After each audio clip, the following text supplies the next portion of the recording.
श्रीगणाधिप पंचरत्नम्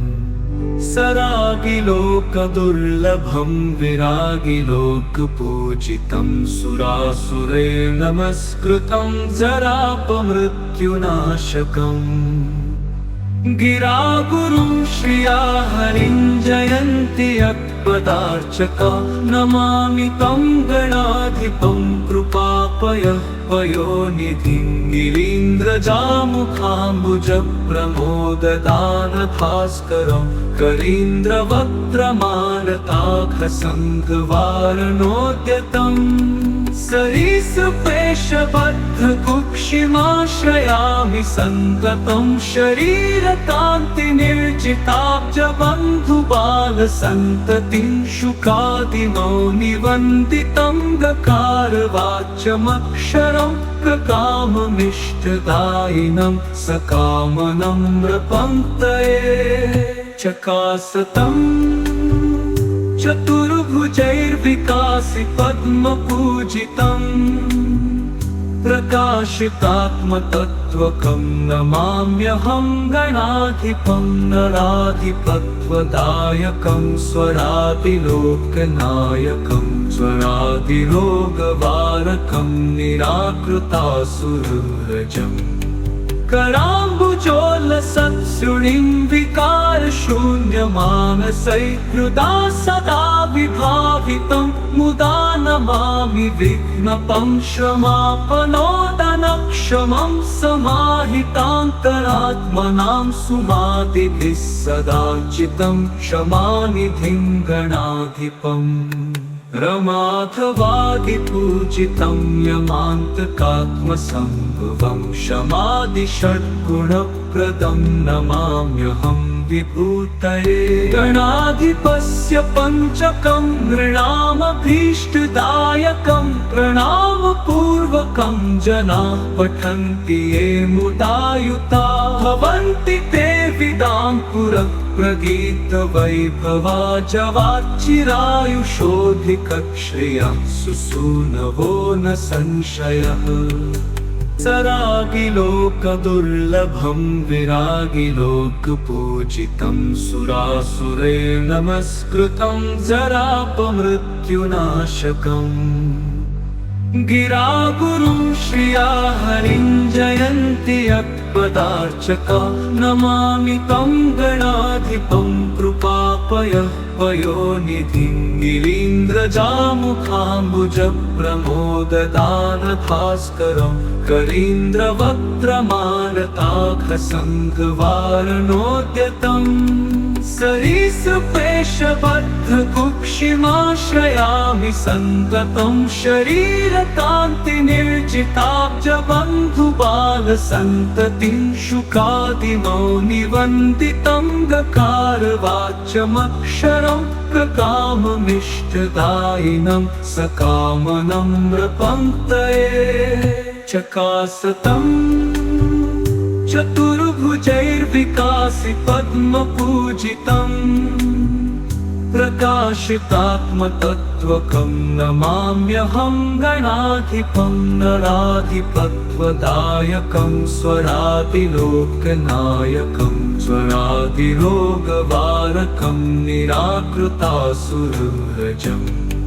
कराम्बुजोलसत्सुणिं विकारशून्यमानसैर्हृदा सदा विभावितं मुदा नमामि विघ्नपं क्षमापनोदनक्षमं समाहितान्तरात्मनां सुमादिभिः सदाचितं क्षमानिधिं गणाधिपम् रमाधवादिपूजितं यमान्तकात्मसम्भवं क्षमादिषड्गुणप्रदं नमाम्यहं विभूतये गणाधिपस्य पञ्चकं नृणामभीष्टदायकं प्रणामपूर्वकं जनाः पठन्ति ये मुदायुता भवन्ति ते विदाम्पुरप्रगीतवैभवाजवाच्चिरायुषोऽधिकक्षयः सुसूनवो न संशयः सरागिलोकदुर्लभं विरागिलोकपूजितं सुरासुरे नमस्कृतं जरापमृत्युनाशकम्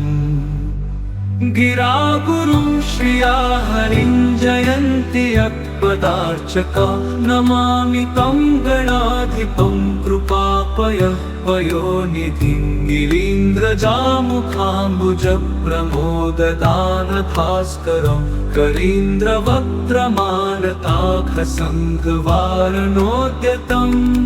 सरीसृपेशबद्धकुक्षिमाश्रयामि सन्ततं शरीरकान्तिनिर्जिताब्जबन्धुबालसन्ततिं शुकादिमौनिवन्दितं गकारवाच्यमक्षरं प्रकाममिष्टदायिनं सकामनं नृपङ्क्तये चकासतम् चतुर्भुजैर्विकासि पद्मपूजितम् प्रकाशितात्मतत्त्वकं नमाम्यहं गणाधिपं नराधिपत्वदायकं स्वरादिलोकनायकं स्वरादिरोगवारकं निराकृतासुरव्रजम् कराम्बुजोलसत्सुणिं विकारशून्यमानसैर्हृदा सदा विभावितं मुदा नमामि विघ्नपं क्षमापनोदनक्षमं समाहितान्तरात्मनां सुमादिभिः सदाचितं क्षमानिधिं गणाधिपम् रमाधवादिपूजितं यमान्तकात्मसम्भवं क्षमादिषड्गुणप्रदं नमाम्यहं विभूतये गणाधिपस्य पञ्चकं नृणामभीष्टदायकं प्रणामपूर्वकं जनाः पठन्ति ये मुदायुता भवन्ति ते विदाम्पुरप्रगीतवैभवाजवाच्चिरायुषोऽधिकक्षयः सुसूनवो न संशयः सरागिलोकदुर्लभं विरागिलोकपूजितं सुरासुरे नमस्कृतं जरापमृत्युनाशकम् गिरागुरुं श्रिया हरिं जयन्ति यत्पदार्चका नमामि तं गणाधिपं कृपापयः पयोनिधिं गिरीन्द्रजामुखाम्बुजप्रमोददानभास्करं करीन्द्रवक्त्रमालताखसङ्घवारणोद्यतम् सरीसृपेशबद्धकुक्षिमाश्रयामि सन्ततं शरीरकान्तिनिर्जिताब्जबन्धुबालसन्ततिं शुकादिमौनिवन्दितं गकारवाच्यमक्षरं प्रकाममिष्टदायिनं सकामनं नृपङ्क्तये चकासतम् चतुर्भुजैर्विकासि पद्मपूजितम् प्रकाशितात्मतत्त्वकं नमाम्यहं गणाधिपं नराधिपत्वदायकं स्वरादिलोकनायकं स्वरादिरोगवारकं निराकृतासुरव्रजम् कराम्बुजोलसत्सुणिं विकारशून्यमानसैर्हृदा सदा विभावितं मुदा नमामि विघ्नपं क्षमापनोदनक्षमं समाहितान्तरात्मनां सुमादिभिः सदाचितं क्षमानिधिं गणाधिपम् रमाधवादिपूजितं यमान्तकात्मसम्भवं क्षमादिषड्गुणप्रदं नमाम्यहं विभूतये गणाधिपस्य पञ्चकं नृणामभीष्टदायकं प्रणामपूर्वकं जनाः पठन्ति ये मुदायुता भवन्ति ते विदाम्पुरप्रगीतवैभवाजवाच्चिरायुषोऽधिकक्षयः सुसूनवो न संशयः सरागिलोकदुर्लभं विरागिलोकपूजितं सुरासुरे नमस्कृतं जरापमृत्युनाशकम् गिरागुरुं श्रिया हरिं जयन्ति यत्पदार्चका नमामि तं गणाधिपं कृपापयः पयोनिधिं गिरीन्द्रजामुखाम्बुजप्रमोददानभास्करं करीन्द्रवक्त्रमालताघसङ्घवारणोद्यतम् सरीसृपेशबद्धकुक्षिमाश्रयामि सन्ततं शरीरकान्तिनिर्जिताब्जबन्धुबालसन्ततिं शुकादिमौनिवन्दितं गकारवाच्यमक्षरं प्रकाममिष्टदायिनं सकामनम्रपङ्क्तये चकासतम् चतुर्भुजैर्विकासि पद्मपूजितम् प्रकाशितात्मतत्त्वकं नमाम्यहं गणाधिपं नराधिपत्वदायकं स्वरादिलोकनायकं स्वरादिरोगवारकं